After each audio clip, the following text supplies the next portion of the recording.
Well, we'll go ahead and get started. Good evening. Thanks for taking the time to come this evening and be part of the campus and part of the college, and certainly here and have the opportunities to ask questions about a very serious world event. I'm Mike Brogan. I'm the Vice President for Academic Affairs and Dean of the college. And on behalf of President Gary Olson and Daemen College, it's my pleasure to welcome you to this event this evening.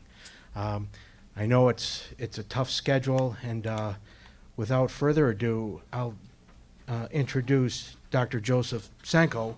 Joe is one of our history and political science faculty members, and this issue is not only important to him as a faculty member and part of society, but I know that it's a personal concern, and there has been many things in his recent life that has brought this home.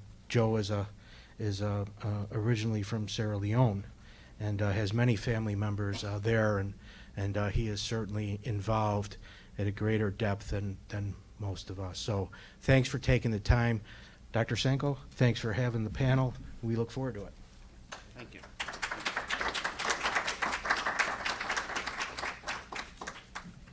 Okay, I'll take it from here. Obviously, I'd like to echo Dr. Brogan's welcome. Welcome to Daemen. Obviously, this is a very important topic, and as indicated, I'm from Sierra Leone. I have some family members affected with this, but also professionally, I'm an African specialist, and I thought we should put this together. I want to first start, as a point of departure, just to recognize and thank some people who helped to put this together. First, we have the History and Political Science Department. This is part of our speakers series, and all the ideas were planted in the department and was germinated by the faculty. I want to thank them, for sponsoring this program. We also have co-sponsors. Most of them are listed, in your program. If you want, I can still call their names, but it's at the back of the program. Daemen African Student Association. They've done a great job. In fact, the whole week, they have Ebola awareness. It's gone all the way to the next 2 weeks.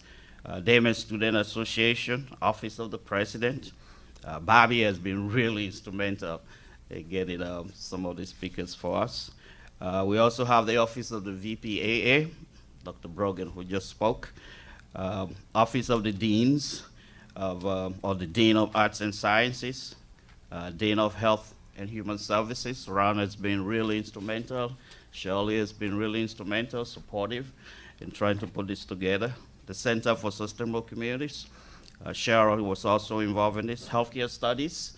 I don't see Justine. I think she said she was going to go to one of the islands. It's too cold.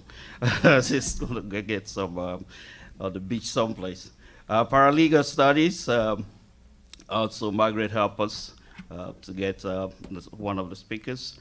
Graduate Public Health Department. We have Brian, Dr. Brian, who's now the director. His name is a Polish name. I think he pronounced it Roksnieniak. Can you pronounce your name again? What is it? Okay. So it starts with a W, but he pronounced it with an R. So that's what I did when I went to Poland. I can hardly pronounce all the names. But anyway, also there are individuals I like to also, we did have an Ebola discussion planning committee.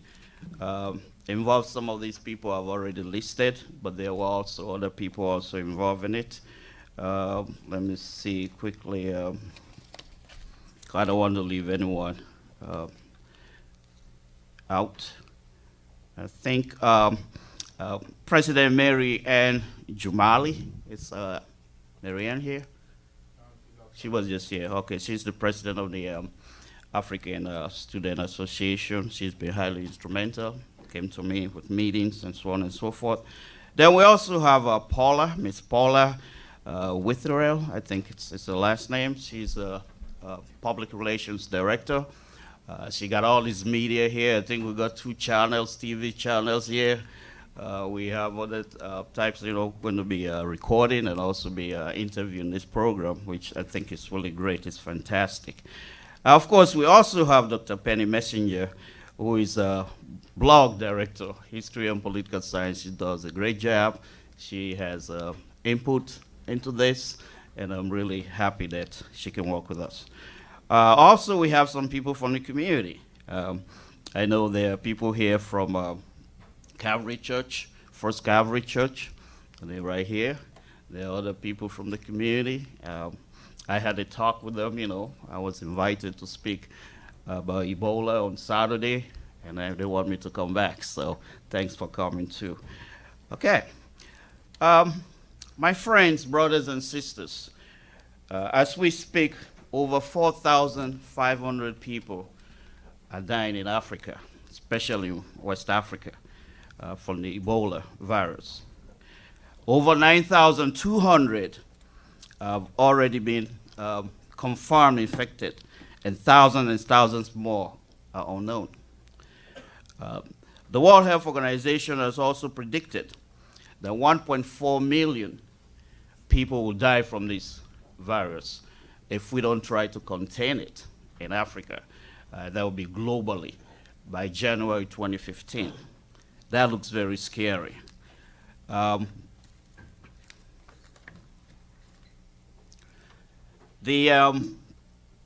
Also, just a second, it's not contained. Okay.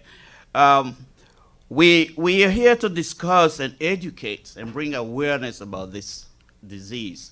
Obviously, everywhere you turn on the news, all you hear is about Ebola, Ebola, Ebola. This session should be unique. We don't want to be redundant. We want to bring sense to this discussion. So people on our panelists are going to be specialists who are going to try to talk on this. Also me being a specialist on Africa to try to discuss this. The format of our discussion will really take this form. We're going to, I'm first going to introduce the panelists. Each of them will have 15 minutes or less that they will present what they want to present. And then I will ask them, after we all present, I'll ask them a couple of questions. Then we'll open up to the audience, in terms of questions and answers. Then, of course, after that, we can conclude. So basically, that's where we want to go with this discussion tonight. So I want to start with Dr. Gail Bastine, who is our public health commissioner here in Erie County. Dr. Gail Bastine, of course, she's the commissioner, but she's a professor at University of Buffalo, School of Medicine, Biomedical Sciences. Dr. Bastine attended SUNY at Buffalo School of Medicine, completed pediatric residency at Case Western Reserve University, Rainbow Babies and Children's Hospital in Cleveland, Ohio. Received adolescent medicine fellowship training at the University of Maryland, completed an STD prevention fellowship and a master's in public health at Johns Hopkins University in Baltimore, MD, Maryland, and worked as a medical officer at the Center for Disease Control and Prevention. Dr. Bastine is currently working on strategies to improve the access to primary and sexual health care services in underprivileged areas of Erie County. Dr. Bastine is a board-certified adolescent medicine physician, has been published in various scientific journals, including JAMA, Pediatrics, and others. So I have the privilege and honor to introduce to you Dr. Bastine. Thank you. Yeah.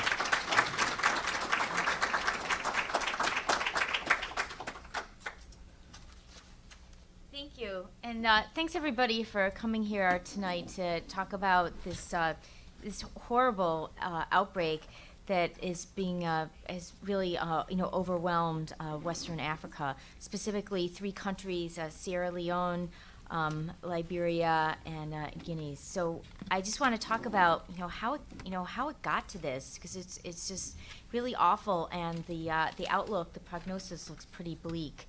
So this is really a good example for public health, if we can take anything away from it, of systems that need to be in place, and a system that failed, that systems were not in place to identify this outbreak and to control it. So first of all, this Ebola virus is one of the hemorrhagic viruses that unfortunately occasionally circulate in Africa. And, we've known about Ebola virus for, 30, 40, 50 years, and they've had, there's been on and off outbreaks, but they've all been controlled, and there have been deaths, but there haven't been thousands and thousands of deaths like we're seeing with this outbreak. And these outbreaks have been very well contained and controlled, and then eliminated. And so the question is, what is different with this outbreak compared to other outbreaks that we've seen in Africa with Ebola virus and other hemorrhagic viruses that present similarly? Well, first of all, public health, first thing you have to do is identify the problem, right? So it took, some reason, it took public health agencies too long to identify that they did actually have Ebola virus in these countries in West Africa. And then after they did identify it, it took quite a while for them to decide to initiate some type of response. And then it took even longer to them to realize that this is a crisis and they need a huge global response. And by the time that between the time they first identified the first case, which was after it had been there for a while, but they identified it in December of 2013, and then between the time that they called for a public health emergency, we need our global partners to help us. That was the beginning of August. That was August 8th. So, see, there's a large time that elapsed and a lot of missed opportunities in that time. So, first time identifying the problem and realizing that we need to have some response. But there were problems, so that's kind of on the macro system. On kind of on the ground level, it took a long time for for patients who were ill to get to the hospital. So the WHO is estimating it takes on the average about 5 days for the time people develop symptoms, so they're contagious, to the time they get into care. It's just 5 days. So that means they're 5 days they're walking around infecting other people, and that means that, and also the longer it takes people to get into care with this virus, the worse their outcome. They have the best outcome if they can get into care straight away and there's no antivirals, there's no medication, there's no antidote, there's no vaccine, but at least they can get into the supportive care because they're septic, like their organ systems aren't working, they're having, terrible diarrhea, vomiting. They need fluid replacements. A bad, sequela can also be bleeding, uncontrolled bleeding. So they'll need, blood products if those are available. So people are pretty sick. So, the faster they can get into care, they're better with their prognosis. Also there was no control strategy. I'm sure that people in public health are aware, how do we control disease? It's kind of the same old for every type of outbreak. It's so you find the index case, you identify the index case, and then you interview them, find out who their and then you remove this index case from the community. You isolate them so they don't infect other people, and then in the healthcare setting, make sure that the healthcare workers have the appropriate personal protective equipment so that they don't get exposed and infected. And then public health's job is to identify the index case, find out who their contacts were. I guess now it would be in the past 21 days. Go and notify the contacts that they've been exposed. Make sure that they stay isolated. Make sure that they're checking their temperatures, and if they have a temperature, they should be informed to get into care ASAP. Well, that wasn't happening. They didn't have any public health infrastructure to do any disease investigation and partner notification. Also, what is different with this epidemic compared to other epidemics is that there was just so much travel. These countries are global. There's a lot of mixing of population, and people aren't just contained in some rural area, but there was just a lot of travel, and so it spread very rapidly to these other countries. Also, there's in Africa now, there's we see a lot of urbanization. So people are large populations are concentrated in these urban areas, which gives a lot of opportunity for population mixing and transmission of disease.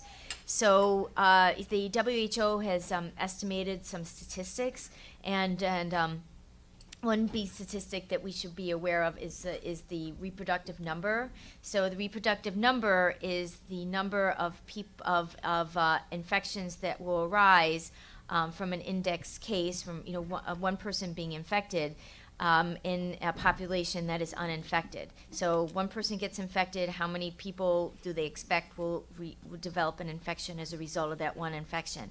So the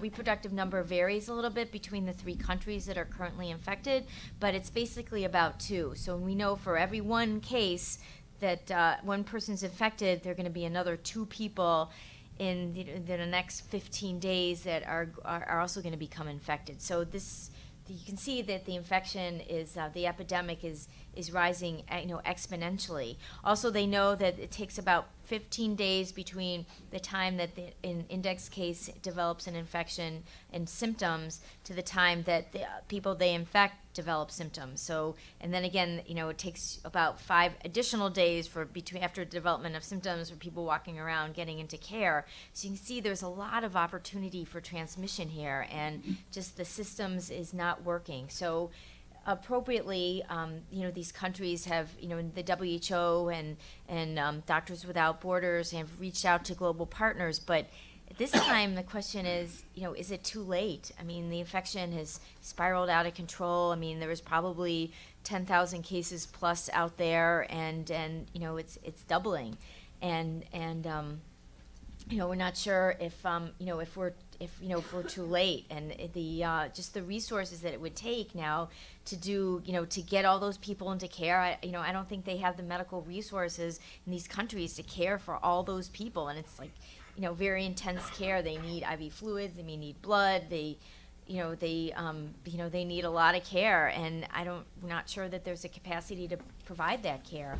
Also, there have been many healthcare workers that have died as a result of taking care of these patients, so they're down with healthcare workers.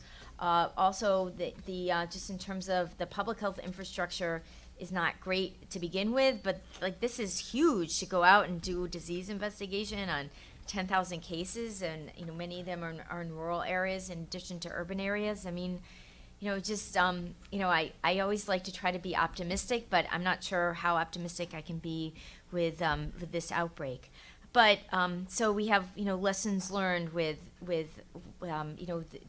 course of events in this part of West Africa with this Ebola virus outbreak. But so the lessons learned that we can learn, and so when we anticipate that we may have outbreaks of, say, flu or another communicable disease in our country, we know the right things to do because we've seen what happens if we don't take those steps. However, and I know that people in the community are a little bit freaked out, like, oh, we're going to have Ebola virus. We've already had 1 death and 2 transmissions, 2 people who developed a new infection in our country. But there are so many differences between what has been happening in West Africa and what's happening in our country. I mean, first of all, all the disease transmission, first of all, the index case tried to get into care quickly, but he was turned away. So that was kind of a system failure on our end, but he eventually did get into care, and he did have a huge healthcare infrastructure taking care of him, although it was probably a little bit too late. And unfortunately, there was probably some type of failure or lapse in kind of infection control in the hospital, and so 2 people did subsequently become infected, but they got into care very quickly, and what we hear reports is their condition is improving. Also, but there were other people exposed in the community, right? Like this, individual was sent home from the hospital, so he was home for a few days, and then he came back. So there are people in the community that were exposed, their family members. But today is day 21 of their potential monitoring period, because remember, the incubation period for Ebola virus can be anywhere from 2 to 21 days. So 21 days is the outer limit. So none of those people, at least from reports, have developed fever or other symptoms of Ebola virus. So, that means that there's not been any community transmission from this one case. So our public health infrastructure is working. I interviewed the index case. We identified the contacts in the hospital and in the community. We've been monitoring the people in the who were in the hospital. Unfortunately, some of them we found a little bit far away, but anyway, we found them, and then we monitor the people in the community, checking for infection, and it worked. And so I think because of our robust healthcare infrastructure that we can bring people into care if our system is working right, and get them very high quality care, very intensive care. I mean, we have hospitals designated throughout the United States that are specialized in taking care of people with Ebola virus, and there are also 8 hospitals designated in New York State to take care of people from New York State residents who develop Ebola virus. So we have coordinated infrastructure with our healthcare system, and public health is very prepared. Again, this is another outbreak. I mean, we have a plan to address our outbreak, and we just need to tweak, just revise our policies and procedures based on CDC and New York State Department of Health guidance for this specific outbreak. But we have, a basic structure and a plan that works for everything, and it has worked because we're all still here. And so it'll work for Ebola virus. We just have to make a few modifications for this specific disease. But so I want you to go home today from this seminar and be assured that we are prepared, that it's highly unlikely that we will encounter Ebola virus in our community. Again, these folks are sick. They're not going to be walking around, and they'll be in healthcare at the time that they're contagious. And it's not something that we as Erie County residents are likely to encounter. But if it does happen, say a volunteer, a healthcare worker comes back from volunteering, is in our community, falls ill, again, we have the infrastructure to isolate that person, get them into the healthcare system, give them the medical support they need, do the contact investigation, and then do a type of other monitoring or isolation that is required for this outbreak, and to keep it under control. So there are so many differences, and hopefully our system will work. And hopefully the global response will be in time eventually to control the outbreak in West Africa. But again, there are big differences, and we can learn from kind of taking it through the steps that need to occur, the lessons from the mistakes made in West Africa and even in Texas, and so that we can be learn for those lessons and be better prepared ourselves. So thank you. I think that's all I have to say.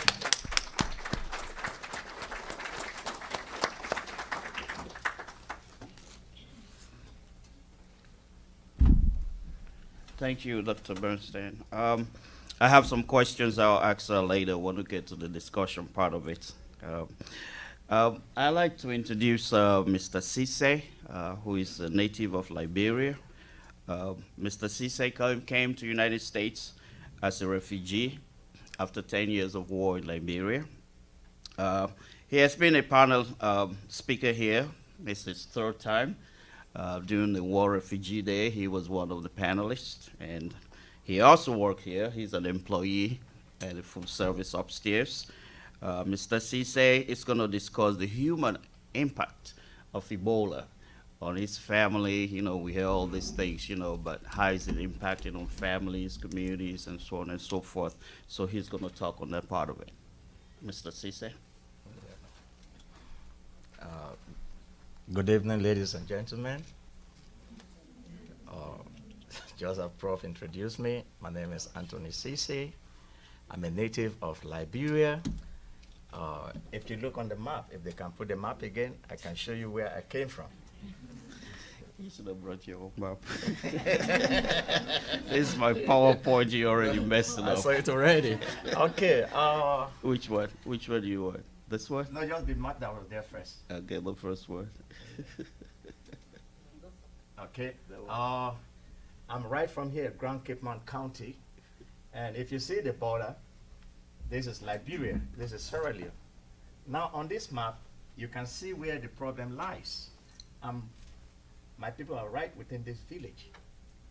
Fortunately for my family and myself, as Doc said, we were succeeded in the UNHCR refugee program.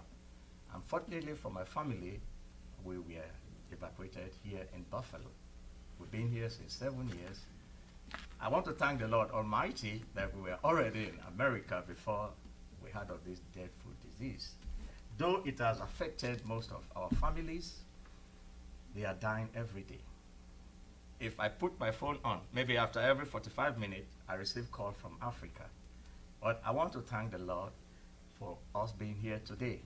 Now, the map you see here shows where I came from.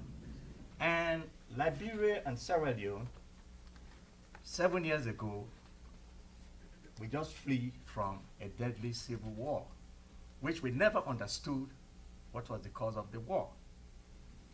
We were in exile in Sierra Leone, my family and myself, for 17 years, until we succeeded of coming here. But as I can say, almost each of these countries, half of their population were killed, and 1/3 of it fled the country. They are now living in exile. Like in Sierra Leone, there are Liberians living there in refugee camps.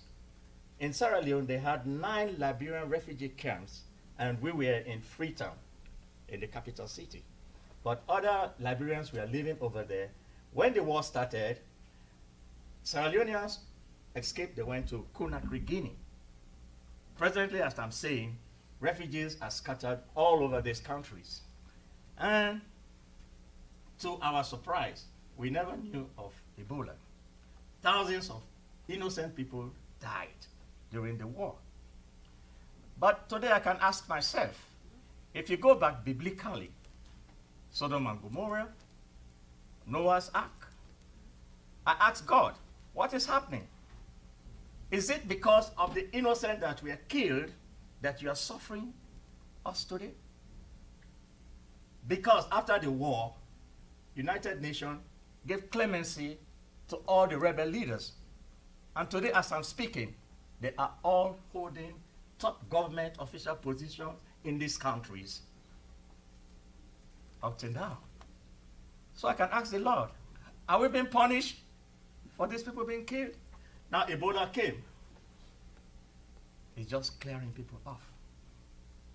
Today, my family, this is the 4th person we have lost in the family. My wife works here. She too, she just lost an uncle from the same deadly disease. She's also from Liberia, but on this area, Grand Jide, okay, Nimba County. So, after the war, this dreadful disease came up. We are not there. We don't know what happened. But we listen. Families calling us every day. They are now in quarantine. It's affecting the economy. People are no longer working.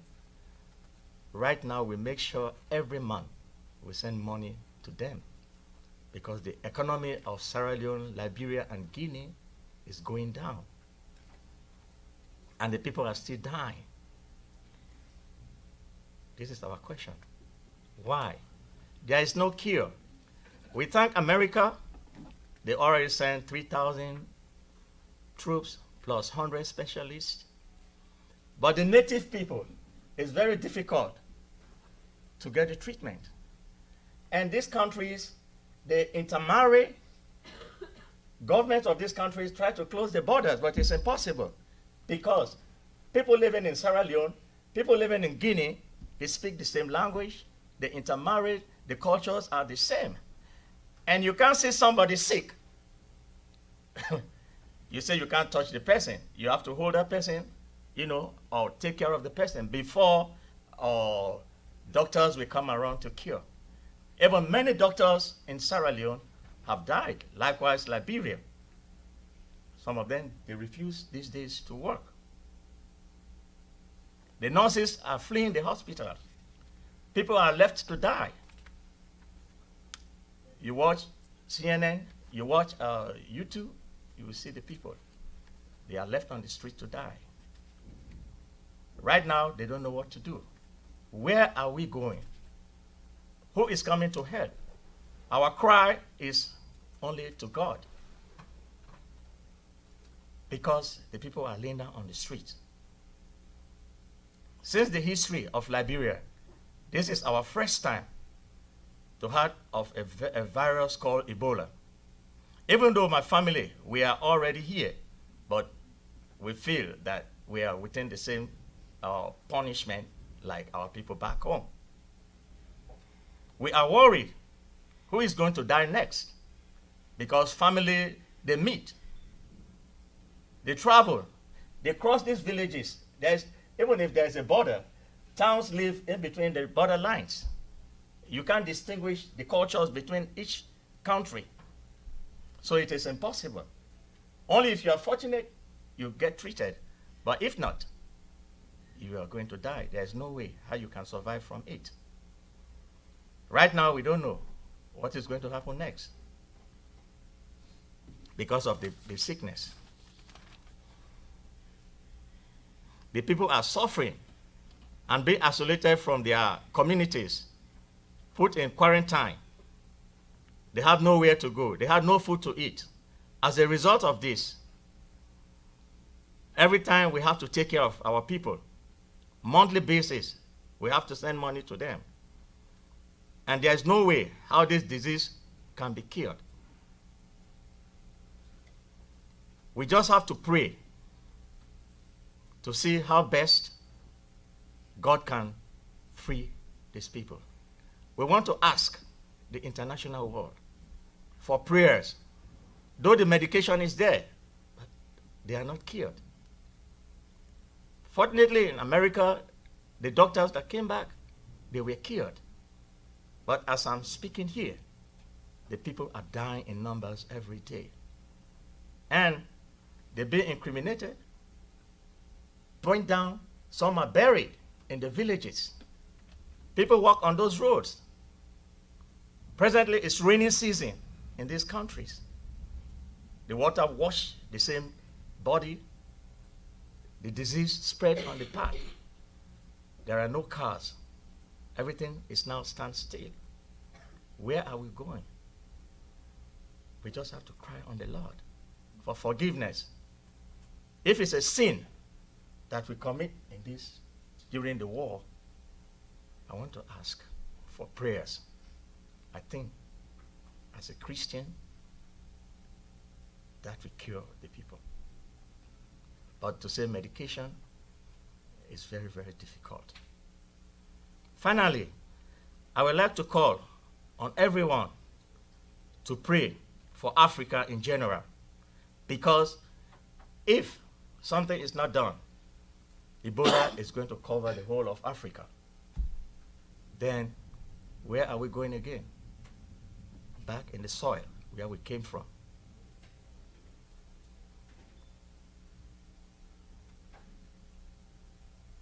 We are asking for assistance to help the needy and create an awareness where so many people will not be panicked and isolated themselves from Africans who are presently living in the United States of America.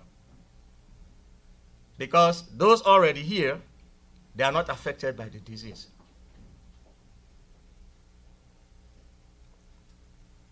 As I could close, I'm asking for the world to pray for Africa. Not only Liberia, Guinea, and Sierra Leone, but the whole of Africa. I thank you very much.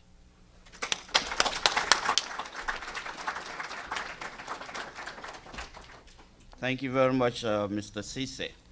Unfortunately, one of our speakers could not make it. The international attorney, she emailed us this morning that I think she got a flu, not Ebola, but she got a flu. So she couldn't make it. So obviously, we're going to miss her presentation. But we're just going to proceed, and that'll be me next. Everybody knows me. I teach here at Daemen College. I'm an Africanist. I've traveled quite a bit in Africa. So I'll just like to go ahead with my presentation, and after that, then we'll get into discussions and so on and so forth. Okay.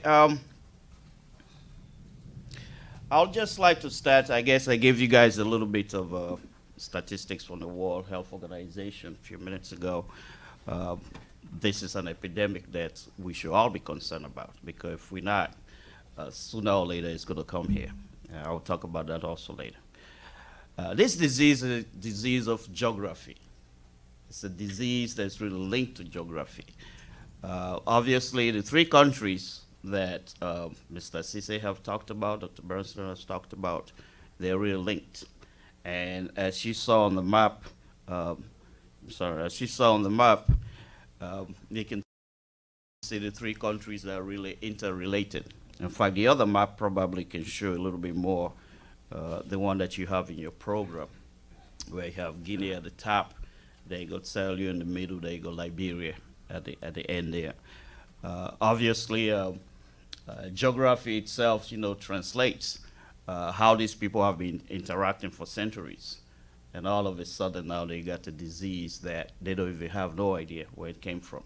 I'll talk about a few minutes about the conspiracy theories, what Africans think about this disease, and so on and so forth. Brief background on the origin of Ebola. WHO, CDC, and other Western agencies do believe that Ebola originated from primates and bats. The question with that also is that Africans have been eating bats and primates for so long, centuries. Why we don't have Ebola? Why all of a sudden now we have Ebola? The first, in other words, this outbreak is not the first. I think Dr. Bernstein probably tried to touch on that. It's not the first. We had the first in Yabuko in Zaire, Democratic Republic in 1976. I guess the point it was not too widespread and expanding fast, so maybe we went back to sleep and say, oh, it's gonna go. And then we have another one in Zaire, in Sudan, in 2007. That also was not too big as it is.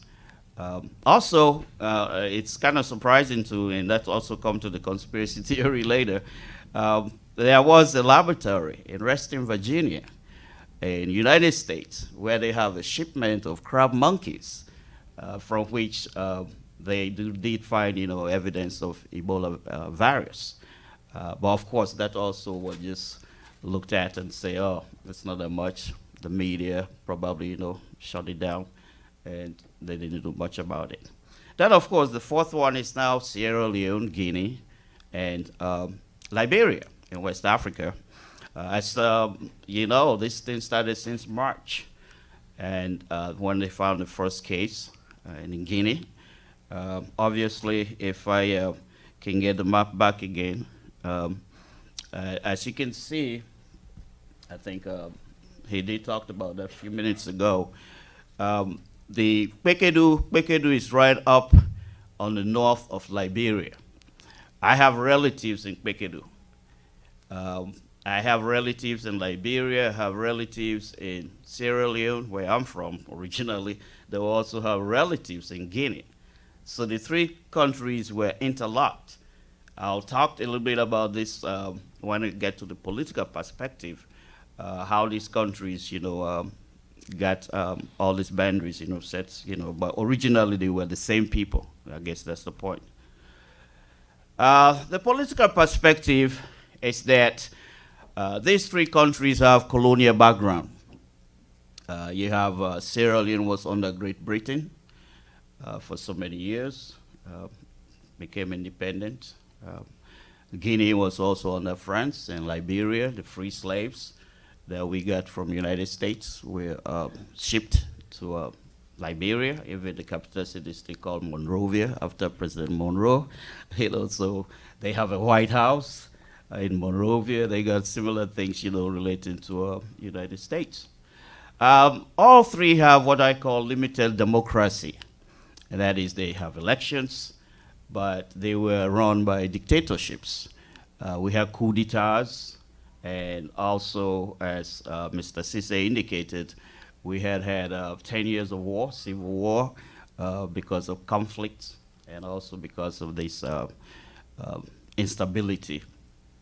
So the common boundaries were designed by colonial powers, which I've just mentioned, and this also means that people can easily go from one country to the other, and therefore can spread the disease easily. Ebola can be spread easily within these three countries of intense, spread. Obviously, also the colonial powers also disrupted that unity, that culture that the Africans had between these three countries. The languages are similar. We have Sosos in Sierra Leone. We have Kisses in Liberia, Kisses in Sierra Leone, Kisses in Guinea. These are just tribal type of ethnic people, And these people go freely. I don't care whether you have passport or not. They just cross, and go to the next. And that's how this disease basically, started to spread. The other aspect politically is poor governance and leadership, which has highly impacted the healthcare system with this Ebola. As I indicated, the leaderships are corrupt. There's corruption also at the bottom there.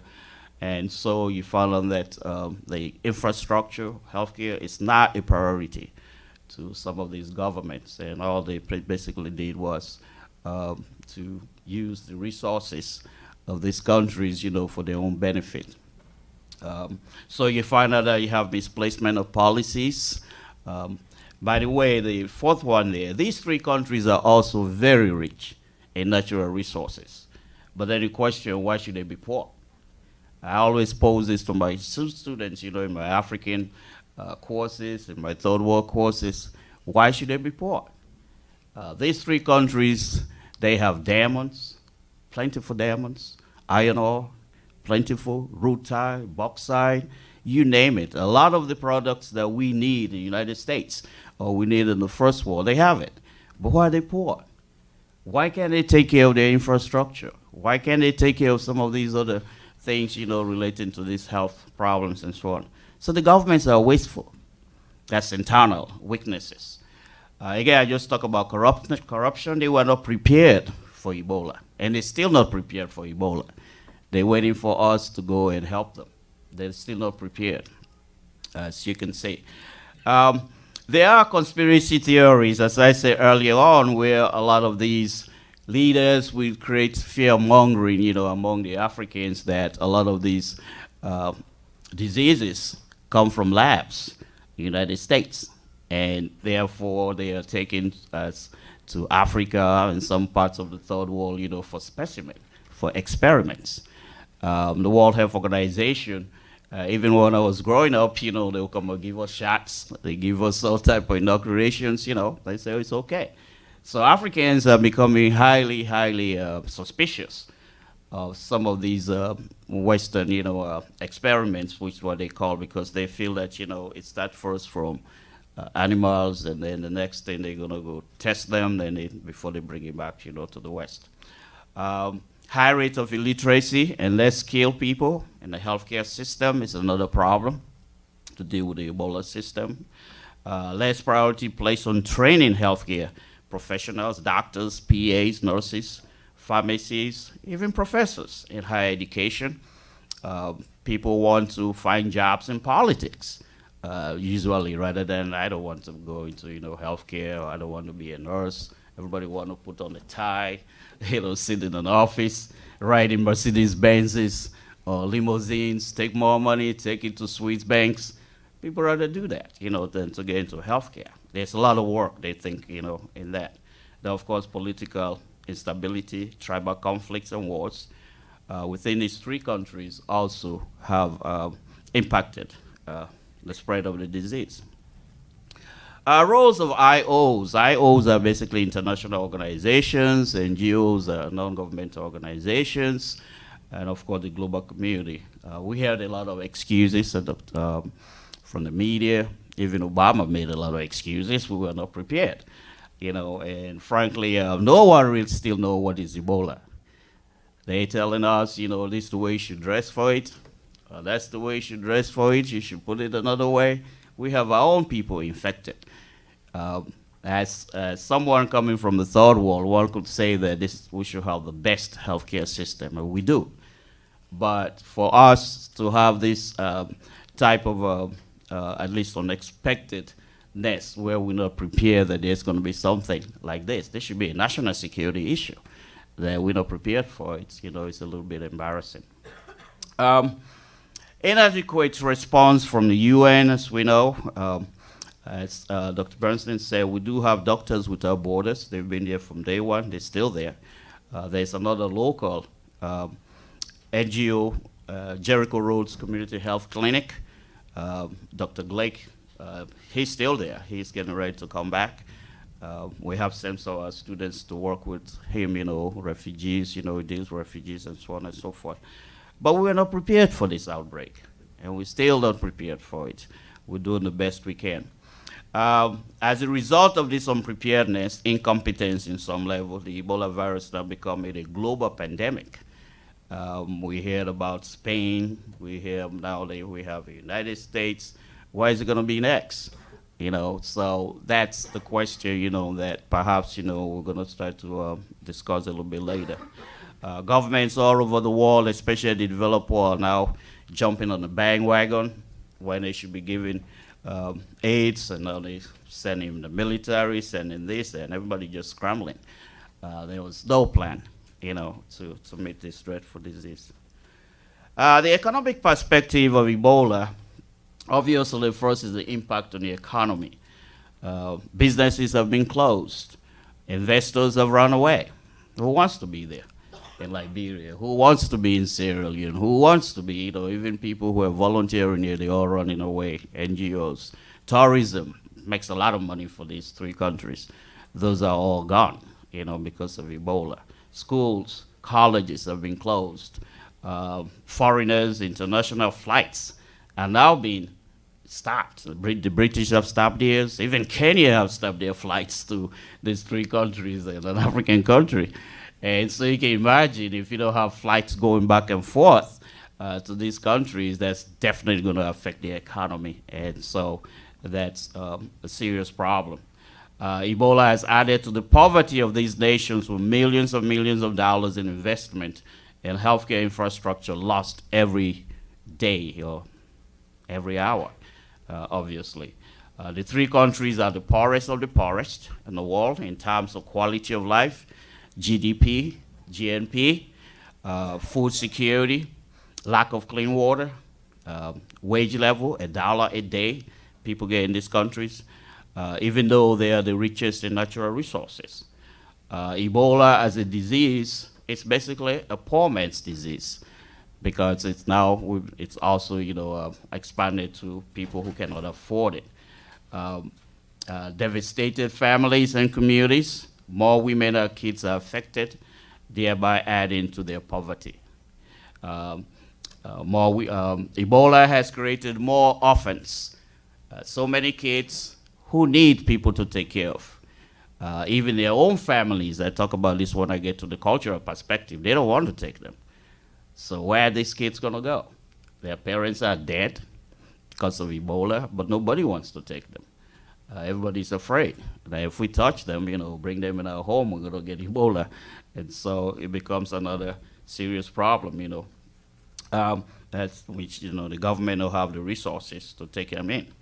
A generation of youth with no jobs, education, and their future is also messed up because of Ebola. Even before Ebola, there are not enough jobs to go around. We have like one university in the whole country. Dr. Brogan and I, we went to, for example, Botswana. They only have one university. In Sierra Leone, only one university. So when you think about training healthcare professionals and staffs, there's less priority as far as the government, you know, putting resources into some of those things. So what do we do, you know, to try to help these people for the future? Lack of access to healthcare is another problem. Poor healthcare infrastructure destroyed during 10 years of war between these three countries. No insurance, like we have insurance, and when I first came, they say insurance. What's insurance? I don't have insurance. We don't have insurance in Sierra Leone or Liberia. We don't have cards. We have public hospitals or clinics, those who can afford it have to go there. No medical equipment and supplies. Energy is a problem. You can have people having surgery, for example, the light just go off. We don't have 24 hours type of, quality type of electricity that you see here. Sometimes just like a couple of hours, they just go off in all three countries. There's no stability. Limited hospitals and clinics. They don't have enough hospitals to go around. The lack of latest medical technology in labs. Ebola is the blood infested type of disease. If you take people's blood, where are you going to test it? If you don't have labs, they have to also send it back to the United States, so send it to the first world to try to test it. During that period, when they go back, somebody's already dead before the test comes back, to know whether that person have Ebola or not. They're already dead. Limited trained and skilled healthcare staff. Most departed during the war. During the war, a lot of these people came to the United States. They came to Europe. They went to other places, Australia. Part of the problem is the one at the bottom. There's deplorable wages that healthcare professionals are paid in these three countries. Again, the government does not put priority, on these professionals in this area. Healthcare professionals are also overworked. High mortality rates among healthcare workers, as our two speakers have already indicated. And during the Ebola outbreak, it's even gotten more intensive. In Sierra Leone, for example, there are about 4,000 patients to one physician, even before Ebola. Now that has even increased more, where you have each district. They will have about 12 districts. Each district has a physician of about 1,000 patients. He can't see all of them. You have people go to these hospitals and this clinic. They sit down there, and they die waiting to see a physician, and they can afford to go to private clinics. So it's really deplorable. Poor transportation. Oh well, and here's another one. No drugs. Even if the doctor gives you prescription, where are you going to buy the drugs? And people cannot afford it. The same thing happened during the HIV/AIDS outbreak. They couldn't afford it at all. Poor transportation network. It's terrible going from the capital cities going up the country. Some of these places, the car can go four-wheel drives.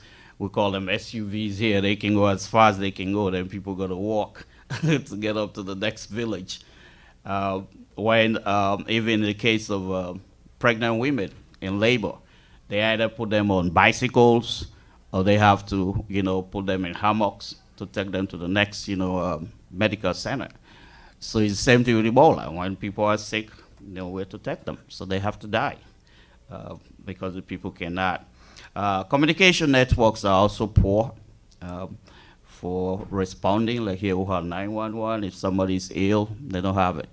And so that also becomes a problem for Ebola.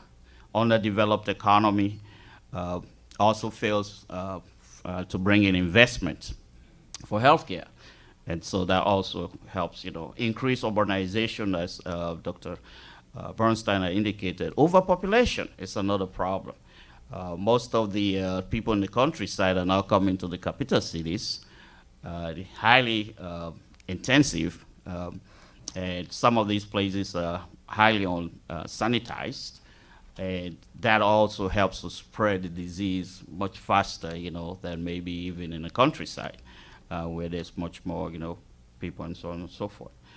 International community, including U.S. and developed world, have started to bring in some aids. Hopefully, we hope they'll work.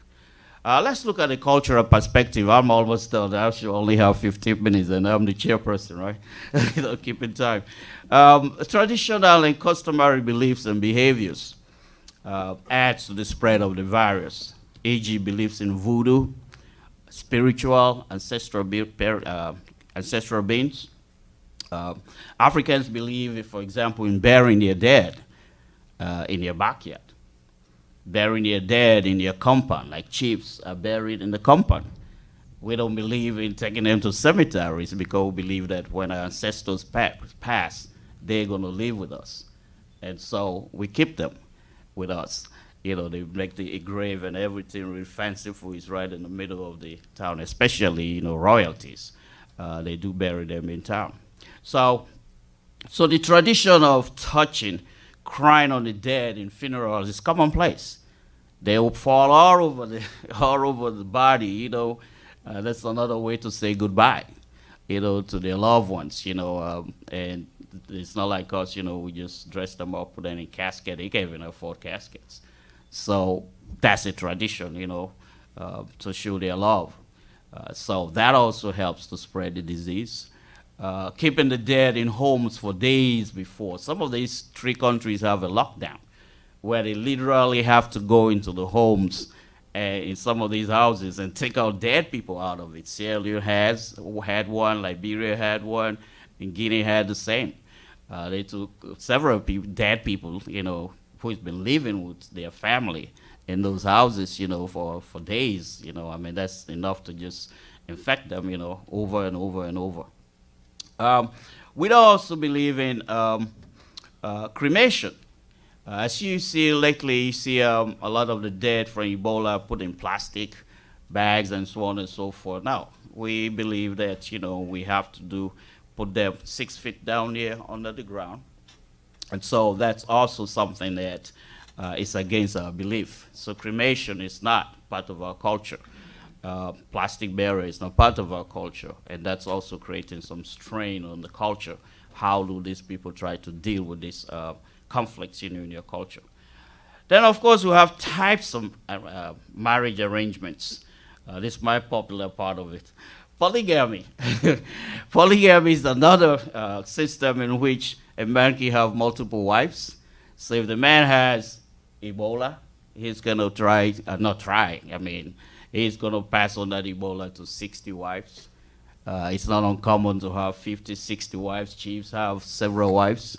I grew up in a polygamous home. My father had 3 wives, so I had 3 mothers, So polygamy can also spread the disease fast through sex and blood, contacts and so on and so forth.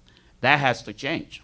If we have to, I know Dr. Bernstein talks about a few other things, but the culture also have to change if we're going to get rid of Ebola. So I'm moving along quickly. Fear of healthcare providers. Now we see people dressed like UFOs from space. What do the people do? They run away. I'm not going to go. Why do this guy so dressed up, but I'm not dressed up, And so therefore they look at it from the standpoint that, I'm not going to subject myself to this, so they run away. They don't want to take any type of, like I said a few minutes ago, any type of test. They don't want to go to clinics. Also eating primates. We call it bushmeat. Most African, Liberia, they eat a lot of monkeys. That's bushmeat. In some places in the Congo, they eat what they call it, chimpanzees and all these other animals. They call it bushmeat. And according to the research, a lot of these came from these primates. But if they eat it, of course, they're going to get sick. They're going to have Ebola, as based on our own. But they've been eating it for centuries again. Why? Why did they have Ebola? Those are some of the questions I'd like answered. We also like to shake hands. We like to hug. We also eat with our hands. Most Africans don't eat with spoons. We eat fufu.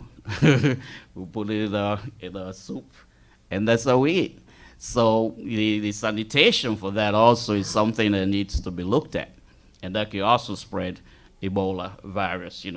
We also have truckers and prostitutes, especially in the urban areas. These truckers come from up the country. They bring vegetables and other types of products to the cities. And through that, they also meet prostitutes, and the prostitutes also spread a lot. And also they spread it also to tourists. So that means if an American tourist go there, you go out with a prostitute, you're going to bring Ebola.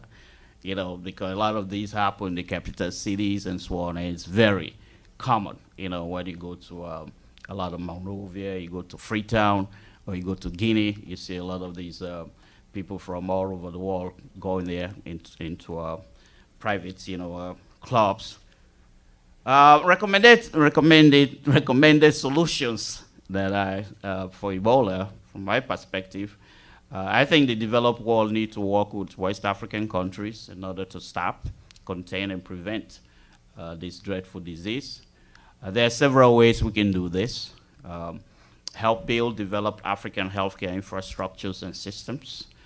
US and European higher education need to help train more Africans in healthcare skills areas for this long term. But for the short term, we need to send as many physicians, even our PAs, ought to be going and volunteering over there. Our nurses should be going, ought to go there and volunteer in these areas, as also requested by WHO and CDC.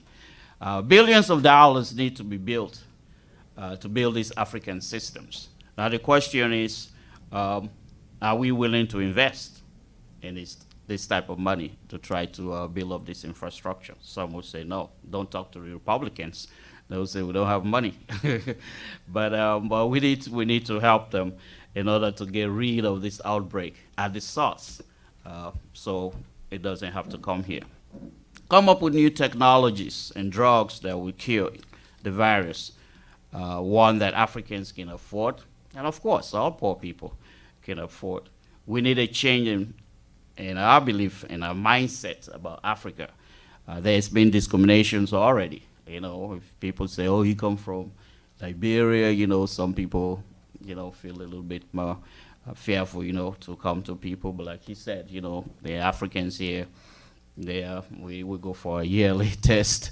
You know, we all have insurances and so on, so we're fine. But it's for the other people that are coming recently, you know, that we need to watch for. Africans also need to take some responsibility, as I said earlier, in building their healthcare systems, their political economic systems, and social, economic, cultural changes to prevent Ebola. We can't put it all, Africans cannot put it all on the first world or on America. They also have to make some changes if we need to get rid of this outbreak. Finally, we need to start looking at and accepting the fact that Ebola is a global pandemic if we don't do anything about the source. It's not, now we're looking at it as, oh, it's an African disease, oh yeah, no problem. But it's gonna be a pandemic if we don't do something about the source. Obviously, I just want to thank you before, but the African Student Association, just an announcement, they are having an awareness of Ebola, so they have fundraising, they're looking for socks, they're looking for surgical gloves, simple things, synthesizers, you know, so if any of you can help them, you know, you're welcome, you know, some of them are here. Is the e-board members here? That's Marianne. Every time I turn around, she's not here. She's a little lady. But anyway, whatever you can help them with, they'll appreciate it, you know, and so on. So thank you very much. And what we're going to do now is just to perhaps just open up to the audience, maybe questions and answers, and then we'll try to conclude for tonight. Maybe, yeah, go ahead, sir. In all of the conversations and everything going on in the news media, I haven't heard what they might think about the effect of this disease in very, very cold weather. Mhm. Would that tend to slow it down temporarily, or could it? Okay, Dr. Bernstein, you want to take that?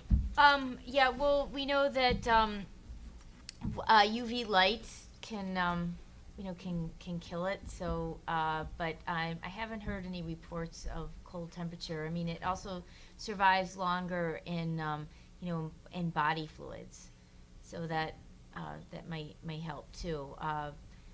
So it will also, you know, social distancing is, you know, is a strategy for many outbreaks.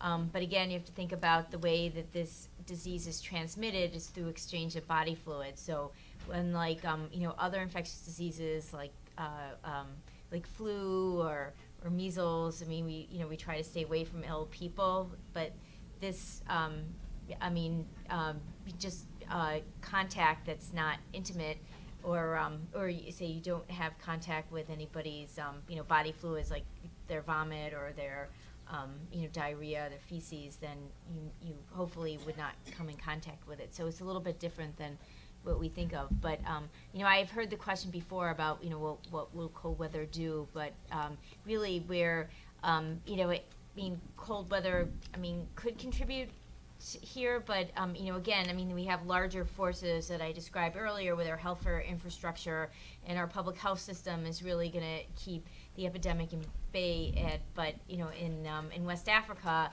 I don't think cold weather is so much an issue there. Okay. There's a lady there, yes. Hi, I have a question. So, you say how Ebola is a blood disease, right? I kind of compare it to sickle cell. So, like, have people looked into, like, bone marrow transplants in order to, like, help with it, since, bone marrow does reproduce blood cells? So, like, if the U.S. or, like, developing countries can contribute to, like, African health systems and infrastructure, can they do bone marrow transplant in order to, like, solve it or prevent it from spreading even more?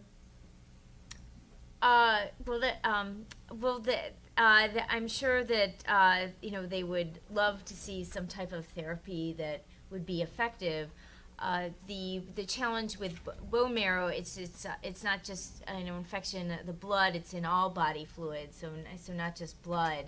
And also bone marrow transplant, person who has to become immunosuppressed and to be able to see somebody else's bone marrow, and I don't think that they would survive that if they were infected with Ebola virus. I see so many, okay, over there, yeah. I wanted to know, earlier you spoke about military presence being sent over to West African region. I just wanted to know what was the importance or the relevance of sending troops along with the military forces? Do you want to take that one? I can. Well, yeah, according to the news media and on the TV, we had the president announce that 3,000 Marines were sent to these countries and 100 specialists. But from what I think we observe, they are there to protect the people. Because firstly, when they observe that a patient is having Ebola, they had quarantine areas, just like prison compound. They had to collect these people and keep them there. And they are being watched. Some of them can escape from there to try to go back in the town to spread it. So I think mostly the work of the security there is to try to prevent the people to stop spreading the disease to others. Also, they were helping to build tents, healthcare centers, and so on and so forth, from what I understood, from President Obama, to try to contain, at least his goal is that we have to contain this disease in Sierra Leone, Guinea, and Liberia, so it doesn't come here. That's what his goal is. So we have to put a lot of resources there, so he think the military could be one thing to start. Okay, can we hear somebody else? Yeah, go ahead. A couple things. Back to what you said about, actually going on both what you said and what the gentleman asked earlier, about when he went to about the cold weather, and also when you talked about possible reasons why the outbreak has increased in cases, could also be a sign of adaptation of the virus, because, as a virus, it's also technically a strain, and a strain is kind of like an organism. And like a majority of organisms, a part of organisms on this earth is a lot of them, especially with viruses, they can adapt to any environment that poses a threat to them. Okay, so what's your question? That's the same thing we see with insects. Could adaptation be also a cause of the increase in cases? Like maybe after a while, they were adapting to different quarantine techniques that were being practiced for those 20-something years, or however they were practiced in those areas.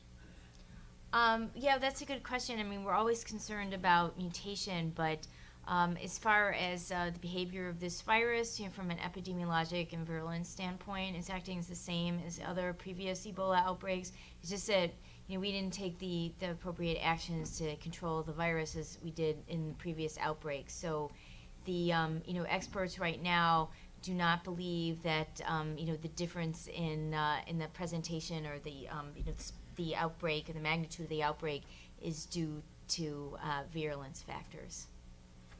And to add to what Doc just said, I just wanted to let my friend understand. In Africa, especially these three countries, we only have 2 seasons, rainy season and summer. So let's say Dry 90% season, is dry always, season. we call it dry season. 90% is always hot.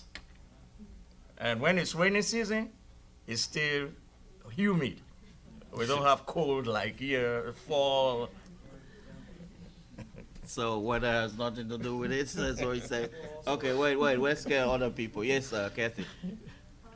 I was wondering what structures might already be in place to help with this issue of a cultural mediation.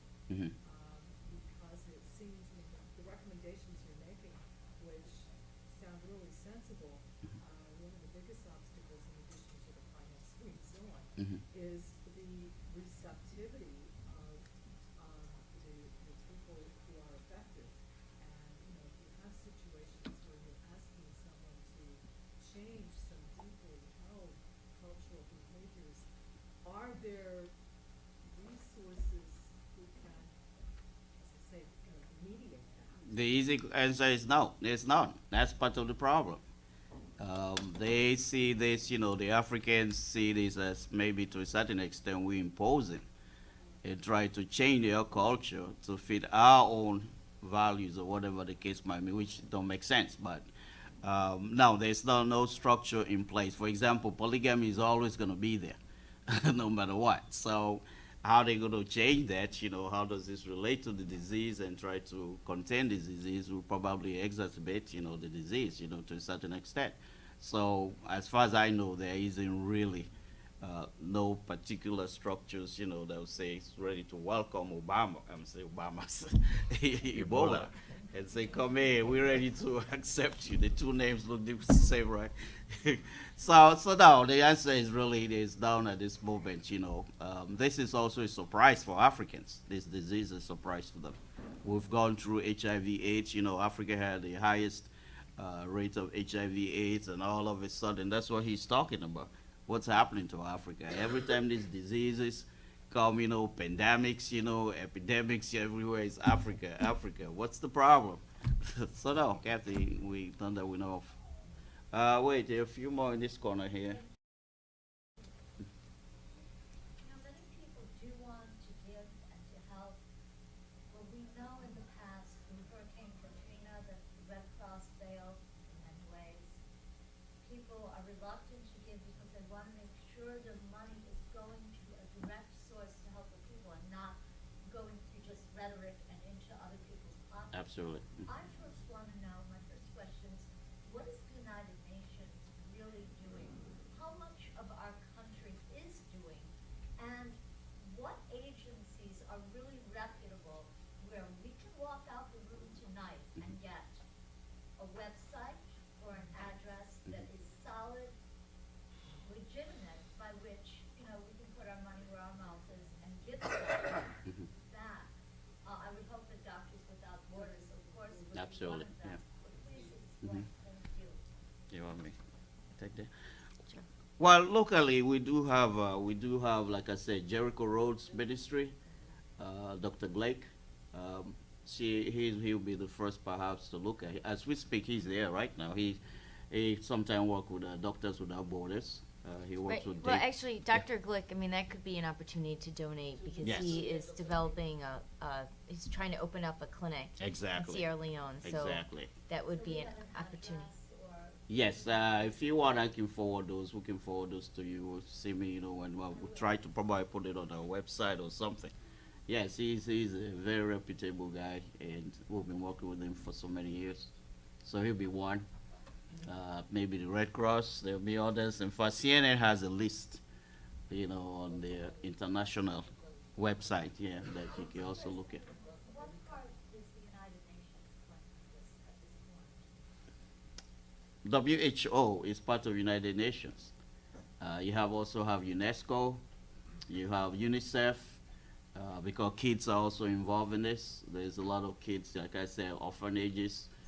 So there's a lot of United Nations agencies who are trying to work on this. The IMF, World Bank, they are looking for money, to raise for Ebola, whether it's opportunist or not. So yes, but United Nations has a big umbrella of agencies working on this. Any others? Yeah. Since this isn't a new disease, where are we in developing a vaccine?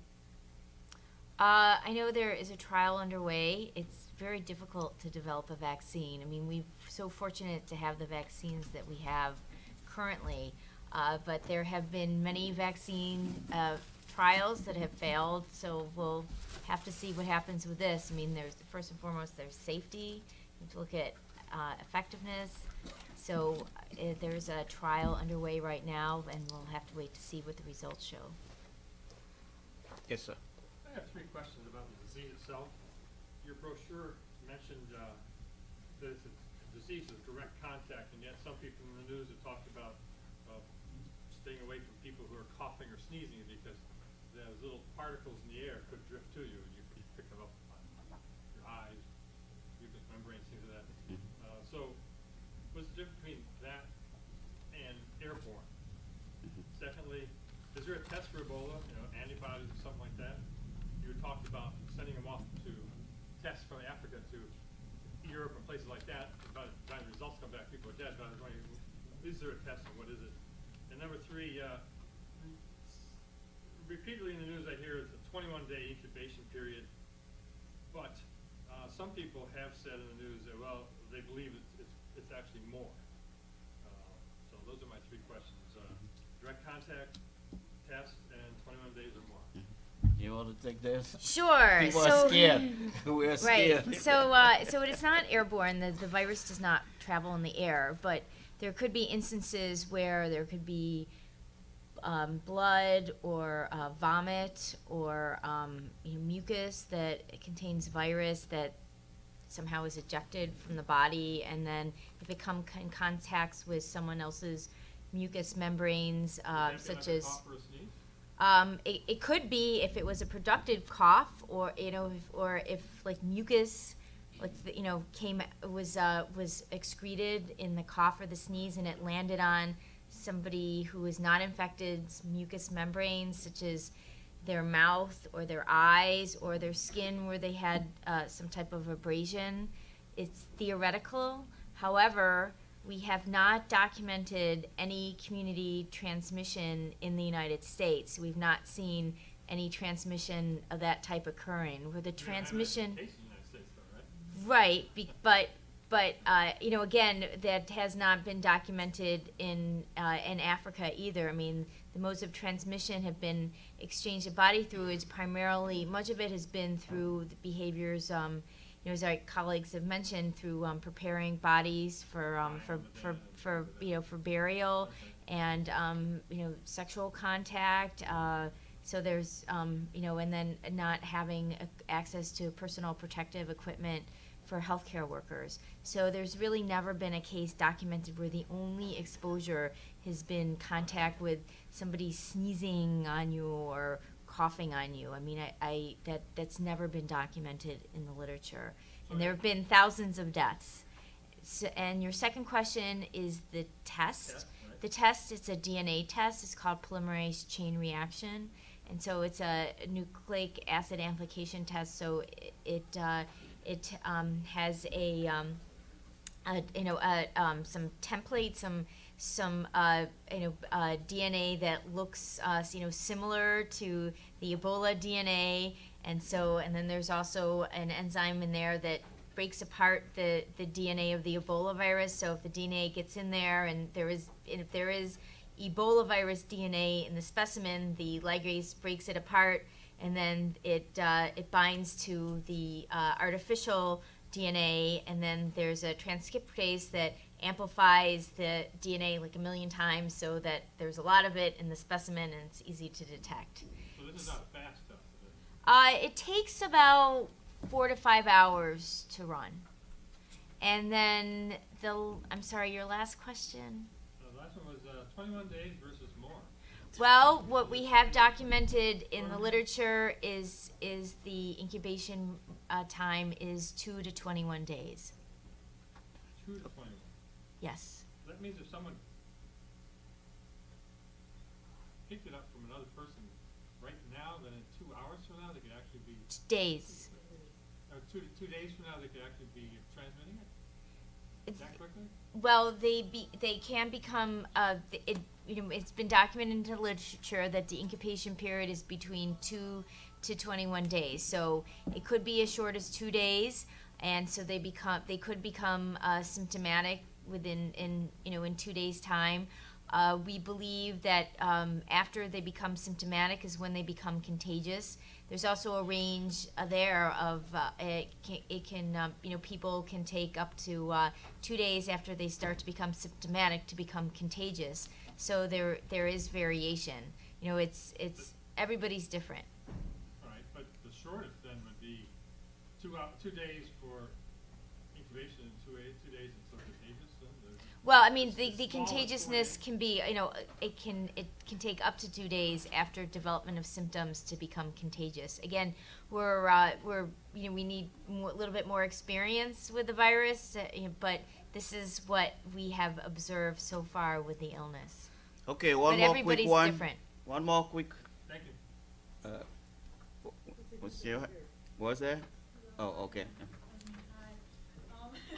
So you were talking about for the prayers for the nation, you were asking for prayers and everything, specifically from God, and I was wondering actually how heavily the citizens and people there were relying on God, if they were relying actually more so on the prayers of God and His help, or they're actually relying more on medical help. That's for you, Mr. Cisse. Well, as I was explaining, in Africa, people refuse medication. They don't have access to reach the doctors. Like some I watch on the television, you see them lying on the street because the area where they are keeping them are all filled. And people carry their families, stay out until they take them back home. So I just ask, we need prayer. God can work His miracle to cure these people. That's how they are dying in masses. You take your family there and you have to go home, say the next hour or the next day, they are dead. Then the workers will come, put them in plastics, and go and incriminate them or bury them in mass graves. So more so is relying on the help from God. That's what we are praying, for God to answer our prayer to solve this problem. Also, they pray to ancestral spirit beings I talked about earlier, on the cultural level, for their grandparents or whoever gone before them to come and help them, rather than looking for drugs or anything. Yeah. Do you have a quick one, Oh, Mr. so Camera? Yeah, we're gonna go. Yeah. This is a question for you anyway. I think we're hearing today that Senegal and Nigeria are outbreak free from the World Health Organization. Can you talk a little bit about the difference in maybe the situation or environment in those countries versus West Africa? And if, Well, they're all in West Africa. They're all in West Africa. than in the outbreak areas that we're talking about today? Well, And Well, if people there are looking at those countries as a sign of hope for what? Right. I think from a a healthcare standpoint, the epidemic kind of ran differently there. Nigeria, first of all, was able to identify the infection sooner, and then activate health and preventive healthcare measures, public healthcare measures with disease investigation and contact notification and isolation. And so they were successful, and so they after 2 incubation periods without any subsequent transmission, the WHO declared that there was no more transmission occurring in Nigeria. Again, it was smaller to begin with, but they identified it and started to take action much sooner. So any type of, early intervention and prevention is really the best way to try to prevent these outbreaks. So just, just kind of the course of action, the response. So really the response was much different in Nigeria, and it did prove to be effective compared to the other countries. Okay, let's give a big hand to our panelists. And Dr. Bergstein is just a little token. Thank you. Yeah, Mr. Cisse, a little token from us. All right, thank you so much for coming, and we probably are going to follow up again, get another session sometime. All right, thank you so much. Thank you, Dr. Morgan. Yeah, bye-bye. Yeah.